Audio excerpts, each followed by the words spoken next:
On protection and vulnerability. The other day, one of my clients admitted he was afraid he felt vulnerable and defenseless in the event armed robbers invaded his property. When he said this, I thought about the execution of the nobility during the French Revolution, the Bolshevik slaughter of the Romanov family, and the hushed up murder of the 84-year-old widow of the painter Vasily Kandinsky in Gstad.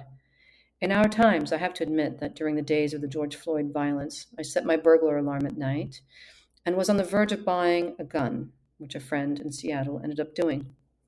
Visible wealth makes you a target. The client I mentioned above appears modest on the outside, but he does live on a large property, which is in itself a sign of wealth. Living secluded on large tracts of land can be dangerous, as another friend of mine who is not ultra high net worth experienced when she lived in the Dominican Republic about 20 years ago. She had bought a lush property and had created a school for the locals. She lived sequestered in the hills, and one day armed men came and she watched her caretaker being shot to death. She escaped, sold her property, and still suffers from PTSD and heartbreak. You see, for 54 years, I've lived by certain rules about protection. I am Swiss, after all, and the Swiss are very good at security. And I've learned that being well protected is not a luxury, it is a necessity. Why do you think I'm trained in karate? For high net worth individuals, the stakes are particularly high. Through years of observation and experience, I've come to understand that true protection encompasses four essential domains. The four domains of true protection. One, consistent income. The Swiss, with their 19% savings rate compared to America's 4.4%, understand something fundamental about financial security. The old money families I work with follow the 3% rule, never spending more than 3% of their invested wealth annually. With $30 million invested, this means living on $900,000, allowing the remainder to compound and grow. This creates resilience against inflation. Two, insurance.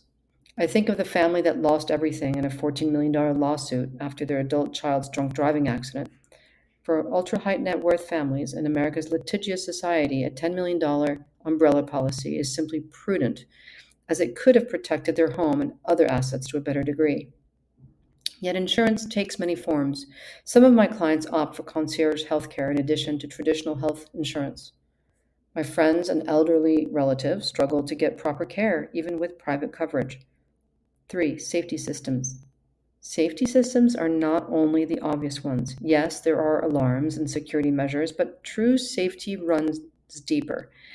It's in the daily family dinners that prevent addiction, the morning walks that Andrew Huberman says extend life, the karate practice that keeps your mind focused and body balanced and trained, and the boundaries that protect your spirit and contribute to emotional resilience that carries us through crises. It's having the right team, from CPAs to trust attorneys, that keep everything running smoothly. Four, lifestyle choices. Growing up in Monaco, I used to hear that it was a sunny place for shady people.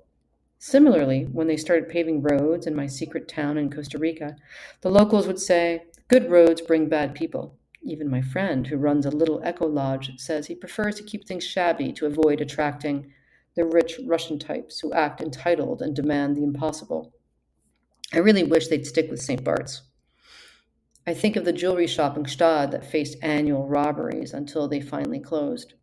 One woman I know was fined thousands of dollars, bringing in $50,000 worth of goods she had bought on a shopping spree in Paris. The customs officer at the airport were not amused when she couldn't provide the receipts. Such a level of ostentation just attracts trouble. There's wisdom in the simple living practiced by Warren Buffett and the late Ingvar Kamprad of IKEA. It's also one of the 13 virtues that Benjamin Franklin espoused. Jessie O'Neill, in her book The Golden Ghetto, advises making friends with people who don't have wealth, creating genuine connections that form a human security net. Why this matters now? We're all vulnerable in many ways, emotionally, physically, financially, and socially. It doesn't mean you have to live in fear, but protection offers freedom from stress and worry. It also allows you to focus on growth and on the people and activities in life that matter most to you. See you next week.